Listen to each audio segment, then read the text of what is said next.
Fisika dan salam sehat. Semoga kita sehat selalu. Jumpa lagi dengan Ibu Rostina Sebayang. Kita belajar fisika. Oke lah anak-anak Ibu yang kelas 12. Materi kita judulnya adalah gaya magnetik. Ya. Sebuah pengantar yang berarus listrik jika ditempatkan pada medan magnetik atau induksi magnetik, maka dia akan mengalami gaya. Gaya yang dialaminya itu disebut dengan gaya Lorentz. Ya. Pada gaya magnetik itu ada bekerja pada muatan bergerak, ya, atau kita buat judulnya gaya magnetik pada muatan bergerak.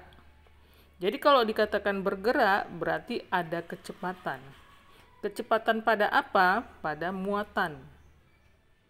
Karena dia mengalami gaya magnetik berarti ada medan magnetik yang disebutnya simbolnya adalah B. Secara matematis, rumus dari gaya Lorentz itu yaitu F sama dengan Q kali V kali B kali sin theta. Itu ya. Kalau digambarkan ini dia. Ini V-nya, ini B-nya, ini F-nya. Ini pada 3 dimensi ya.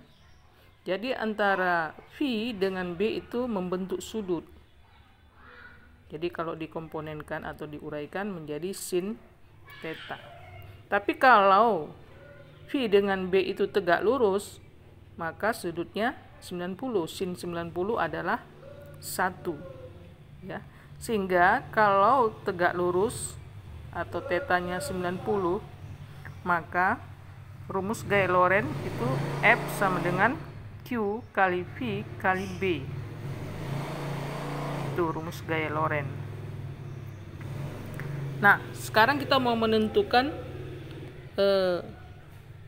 arah dari V dan F dan juga B dengan kaidah tangan kanan. Nah, seperti ini. Tangan kanan yang terbuka seperti ini. Dengan V itu adalah jempol dan B itu adalah keempat jari. Telapak tangan yang terbuka itu arah F. Ya, kalau dia tertutup seperti ini berarti F-nya ke bawah. Kalau dia terbuka ke atas. Boleh juga dengan menggunakan tangan kanan yang seperti ini biar gampang. Ini adalah arah dari P, tetap P atau kecepatan. Ini B, ini F, ketiga jari F. Contoh menentukan arahnya itu adalah seperti ini. Jadi arah V itu ke kanan, arah F itu ke atas, berarti arah B-nya kemana? Kita gunakanlah posisi. Kalau ibu seperti ini ibu buat untuk menghafalnya biar gampang. Ini B, B-nya itu ke kanan. Oh bukan, P ya, P-nya ke kanan, itu F-nya ke atas. Berarti B-nya itu masuk bidang gambar. Tanda cross itu adalah masuk bidang gambar. Kalau tanda dot itu keluar bidang gambar. Contoh 1, untuk menentukan arah dari V dan P, F dan B. Ya. Contoh kedua, kalau ini tadi jempol V ke kanan, lalu F-nya ke bawah, gini. Berarti ini jempol B. B itu berarti kalau dia posisinya seperti ini menuju kita itu keluar bidang gambar.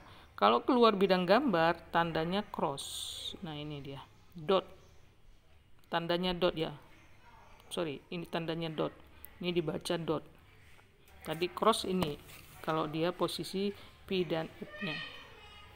Cukup 2 soal aja ya, contoh soalnya untuk menentukan arah dari F, B, dan V. Ya. Berikut kita lihat bahwa partikel itu bergerak berbentuk lingkaran.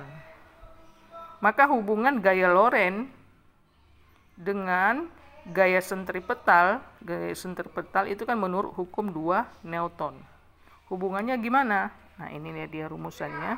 Sehingga untuk mencari jari-jarinya dirumuskan R sama dengan M kali V per Q kali B. Dengan keterangan simbol ini dia, B induksi magnetik, V itu kecepatan partikel, Q itu muatan partikel, M itu massa partikel, R itu jari-jari lintasan. Seperti itu. Ya, ini untuk menentukan jari-jari dari muatan, karena muatan lintasannya melingkar. Oke, dihafal ya nak. Kita ambil contoh soal. Ini contoh soalnya yang nomor 2 ya. Sebuah partikel dengan massa 4 mg. Berarti kalau kita konversikan ke kilogram itu 4 kali 10 pangkat min 6. Karena miligram ke gram 10 pangkat min 3. Jadi kalau miligram ke kilogram 10 pangkat min 6. Bermuatan 1 mikrokulum, berarti konversikan ke kulum 10 pangkat min 6 ya. Bergerak dengan kelajuan 2 kali 10 pangkat 4 meter per sekon. Partikel tersebut memasuki medan magnetik homogen secara tegak lurus yang besarnya 5 militesla. Ini mili ya, militesla. Kita konversikan lagi nanti menjadi 5 kali 10 pangkat min 3 tesla. Tentukanlah A. Gaya magnetik yang dialami partikel. B. Jari-jari kelengkungan lintasan partikel. Oke, udah paham soalnya? Kita selesaikan. Tadi diketahui ya, M-nya itu adalah 4 mg. Konversikan ke gram, ke kilogram. 4 kali 10 pangkat min 6. Q-nya itu 1 mikrokulum. Konversikan menjadi 10 pangkat min 6 kulum. Lalu V-nya 2 kali 10 pangkat 4 meter per sekon. Tetanya 90. Lalu B-nya tadi berapa? 5 militesla. Konversikan ke tesla 10 pangkat min 3 tesla. Lalu yang ditanya adalah A-nya gaya Lorentz, B-nya jari-jari dari muatan. Jawab.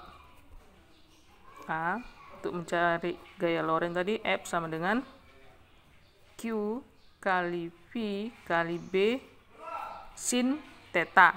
Nah, karena ini tetanya 90 ya. Sin theta. Tetanya 90 sin 91 ya. Kita masukkan nilainya 10 pangkat min 6 kali V min 4 kali 10 min 6 kali B 5 kali 10 pangkat min 3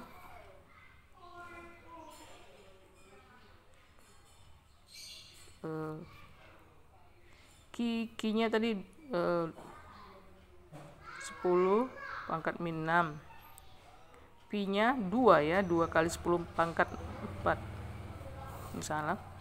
Kita ulang. 10 pangkat min 6 kali 2 kali 10 pangkat 4 kali 5 kali 10 pangkat min 3 sin 90. Ini menjadi, ini bisa coret. Jadi min 2. Ini 1 ya. Jadi 2 kali 5 10. 10 kali sisanya 10 pangkat min 2. Ini min 3 berarti min 5 kali 1 sin 91.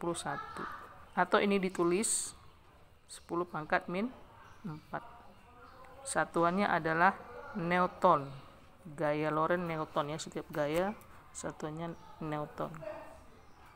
Yang B, mencari jari-jari. Tadi rumusnya R sama dengan M kali V per Q kali B.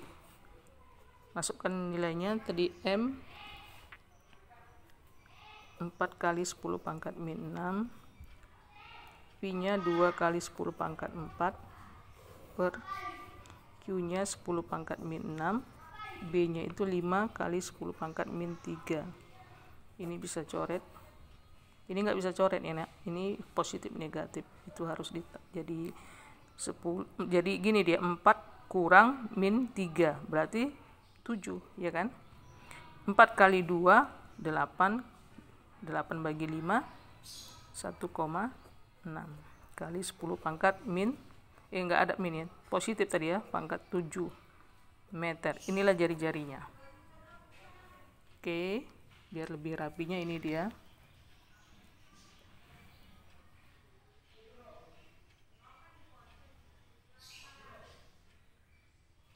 Nampak jelas, dicatat ya, nak.